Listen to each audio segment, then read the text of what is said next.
Hi, and thanks so much for joining me for my top eyeshadows and bronzers of 2022.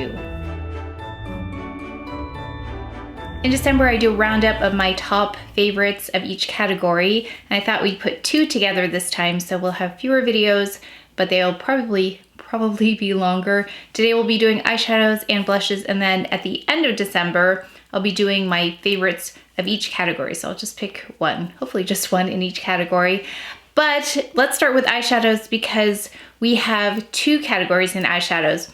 One is limited edition and one is permanent collection, because I feel like maybe half of the palettes I picked up or half the eyeshadows I picked up are limited edition. So I thought that would be a nice category by itself, and then permanent collection, and we'll talk about bronzers. Starting with limited edition, we have one of the Tweed palettes. This is the one I've been pulling for the most. This is in 4, and I love this one because it's neutral. This is a lovely formula, really easy to work with, blendable, nothing fussy here. I like the very subtle satin finish on these. Such a pretty one. There's a little bit of shimmer in this pink shade right here.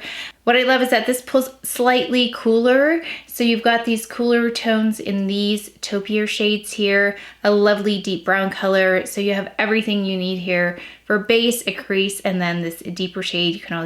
You can also use this as an eyeliner, which I've done before, and then this just gives a little bit of glamour to it, just a little bit of shimmer, nothing too sparkly, nothing too glittery in here. So if you are a neutral lover like me and you want a little bit of a satin finish on it, this is really pretty, very easy to use. I pull for this one quite often. And that's a Chanel 04 Tweed palette. Then for another Chanel palette, this is the 747 Mediterranean. I've been looking for a dupe for this one ever since this one came out. This one sold out quickly, and I think at first it wasn't what people were expecting, which is why I think it was a little bit mixed in terms of reviews when it came out. But what I love about this is that it is more subtle, and that's what I love. I love more subtle shadows. This one has a slight khaki tone to it here as well. So when I put this together overall, that's why I get as a khakier type of look on the eye, which is really pretty because they tend to lean towards green shades. So if you love green eyeshadow, I don't go like the green, but I love a khaki shade. I love like also a blue toned green, I think is really beautiful. But I really loved this palette here. So I know so many of you love it as well. So those are my two from Chanel that are limited edition that I love. This one though is going to be no surprise. This is the DIOR Khaki Neutrals palette 008. When I mentioned that blue toned green, this has that beautiful blue toned green in there, like a forest green, really pretty on the eyes. And then all of the other shades are really usable here too. And many of you let me know that you have experience with these DIOR Backstage palettes and that their metallics and shimmers are not very intense, which is a great thing for me because I don't love those two things when it comes to eyeshadows. A little bit of shimmer is nice every once in a while just to make it a little more interesting, but typically I love a satin finish, a very soft satin finish, shadows that are easy to blend, and that's what this palette is. So pretty, and it's really versatile. You can do so many different things with this, from a very subtle look to a more glamorous look. It just depends on how you use it. And again, this is a bigger palette for me, and that has so many shades in there. Usually I like quads or quints, but this one has more than that, and I am able to use all of them. That's another really great limited edition product. And I do have several eyeshadows on. I have Mediterranean, I have a little bit of the DIOR palette, I have a little bit of the Chanel Tweed that I just showed you, number 4, and then I think that's all I used. I think I used 3 palettes today. And then we've got another limited edition item. This is the Cougar palette by Chantecaille. This is one that I've traveled with. It's such a pretty one. That's when I know really how much I love a palette, is that that's the one I want to take with me to travel, because that means it's easy to apply. It's a beautiful result, and it doesn't take much time, because usually when I'm traveling, I'm not interested in spending all kinds of time on my makeup. I just want to get ready, make sure it looks good, and then get out the door. So that's what tells me it's really great in terms of palettes. And then this one is by BYREDO, and it's around here somewhere, but if I can't find it, I will link the video below so you can see it. It was one of the most interesting, innovative, creative palettes that I tried, and I had such fun playing with that one. And I, again, don't love large palettes, but there was so much going on with that one, and I like how they didn't put them in a particular order. because they wanted to foster that creativity, really let you come up with what you wanted to do with it. So many different finishes there, such a stunning palette, and so many of you picked that one up as well. So I did want to mention the BYREDO Flora Kalahari palette. As for permanent shadows, I have a Chanel palette here. It's a Luggage. This is the Intense palette.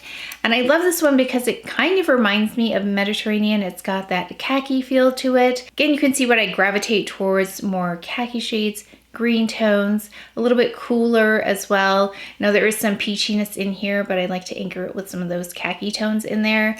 Lovely on the eye, just easy to blend. You have a very nice finish on these as well. Nice and subtle. Nothing sparkly here, nothing too much. That's why I love these palettes. Such a pretty, more natural finish on this.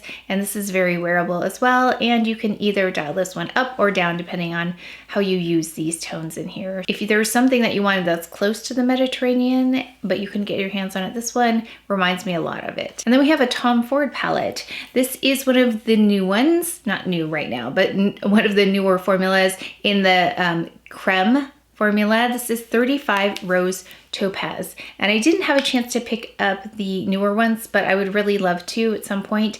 But I love this again because we can tell it's neutral, and those are the ones that I tend to pull for the most just because they're easy to wear. You can put any lip with them, you can put any cheek with them. I think there's more versatility with these, and these work really beautifully on more mature lids, which is what I have. I'm 50, so I know that my skin is not exactly the same as it used to be, although it's still got quite a bit of elasticity to it. But this works really well on lids that kind of move a little bit when applied. And I've applied this with just clean hands as well, which is another thing I love about this palette. You don't really need a brush. In fact, this one does perform differently based on the brush that's used. And so I was able to get a little bit more of an opaque, kind of intense application by just using clean hands with this one. So let me know what kinds of brushes you've used, or if you do apply this one with your hands, but it's really pretty. And I feel like the ones that I'm pointing out will work for most people as well. It wouldn't be an eyeshadow palette favorite video of the year if it did not include Tisse Rivoli by Chanel. I still really love this one. This one has stood the test of time. It has appeared in so many favorites before, and I've got to look back and see how many times I've included it as an annual favorite because it is stunning. I am still so impressed with it every time I use it. It looks beautiful on, again, one of the neutral palettes, but it has like a mocha-y, like a lavender tone to it as well, which makes it really interesting. So if you didn't want something that was brown or gray, I think this one's a really pretty option. And again, has the finish that I love. Now there's a little bit more of a reflective quality to this satin finish than the other ones I mentioned, but it just bounces the light really beautifully in a really elegant way. So Tisse Rivoli by Chanel is still up there. I do love Clé de Peau quads, and this one is lovely because it's cool toned and it has a little bit of that green in there, and that green is more of a blue toned green or teal. Really, really pretty, very unique palette. So that's why I selected this one. I always am pleased with this one when I apply it as well. Now it doesn't have a very predictable crease color in here, but you can definitely blend these together. I think I've done that in the past to make this work more as a crease color, but it's really a standout palette just because of that shade right there. This one hits all the marks in that it's a cool tone palette. It's got that green in there, you know, which I love, which can be used as a shadow, can be used as an eyeliner. This one has a little bit more of a reflective quality to its satin finish than some of the other ones, more along the lines of the Tisse Rivoli, but it's really, really pretty. So if you're looking for a sophisticated palette with just a little bit of color, this might be a really nice one for you to go with. So Clé de Peau, and this is, I'm sorry, this is the one, I've got to pop it out. So the only thing is that you've got to pop these out, and you can interchange this part. You can interchange this into the case here, and this is number 311. And I do love a good single eyeshadow, and I still love this one so much because it's, I think, described as a grayish tone. And you know how much I love gray and beige, and gray and beige together to make grayish is perfect for me. This one is by Chantecaille. This is one of their luminescent eye shades, and this is in the shade Elephant. So it's got the elephant on the front.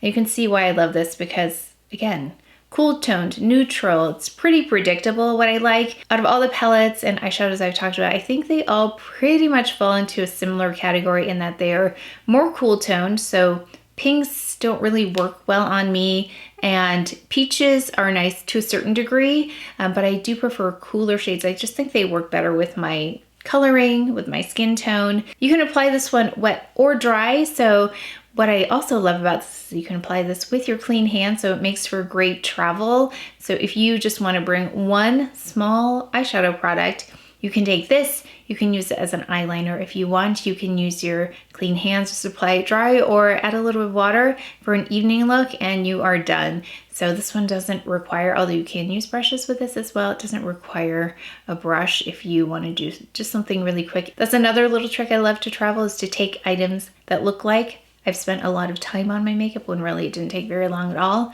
So quick, beautiful results. Next up we have bronzers, and I have 5 here as well, starting with this Merit bronzer.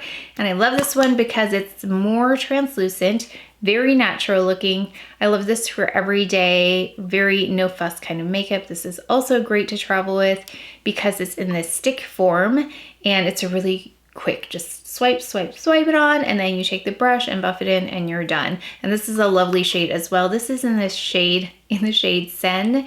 So if you're looking for something very natural, I would go with something like this, especially again, if you are traveling, because it is really lightweight as well. Even though its packaging is quite beautiful, it's lightweight as well, so it makes for great packing. But something that has made appearances over and over in videos. Haven't seen it recently, but I still do love this one, and every time I wear it off camera, which is where I've been using it, it still looks really beautiful. This is a SISLEY bronzer, still a very stunning bronzer. It looks great on most people. This is, I think, their only shade. It's the Sun Glow Bronzing Gel Powder. There's a slightest sheen to this finish as well, so if you're looking for just the slightest amount of glow with your bronzer, then I would go with something like this. Still a really stunning bronzer. Now I picked these up earlier this year, right? This year? Well, if it wasn't this year, I've been using them this year. They're the Terracotta Light bronzers, and I picked 2 up. I picked one up in, light warm 1, and then 3 medium warm. So this is the lighter one and this is the medium. I recall I did a comparison because they looked very, whoa. Okay, I just took a chunk out with my nail there because it dropped. Now there's a chunk out of this, but this is the light one and this is the deep one. And if you look closely at them, they are composed differently, even though they look similar, but you can see the overall difference here. And I definitely use the light one, you can see, more than the medium one, because this one is quite well loved. And then the medium one, you can still see the Terracotta Guerlain on there. So if you wanted just the slightest glow with the Guerlain bronzers, which I love Guerlain bronzers, they are known for their bronzers, they're stunning. We have also, oh, this is a limited edition bronzer. Usually bronzers aren't limited edition.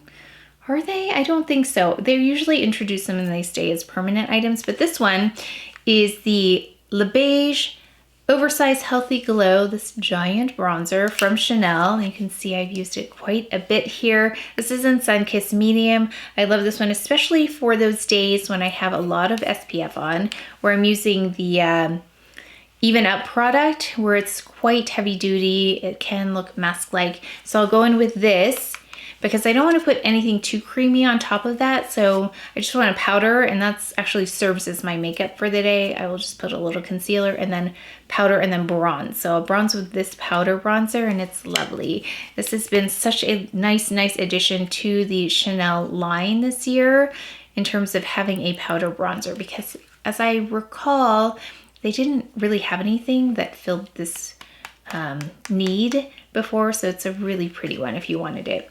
And then finally we have the very well loved, this is the Luggage Healthy Glow Bronzing Cream, and this is the medium toned one. So there was a lighter one, and then they had a deeper one, and then they finally came out with this one, 392, which is right in between, which is perfect for me because I was mixing the 2 bronzers before to get to a shade similar to this, but I think there's a little bit of warmth here still that's really beautiful on medium toned skin.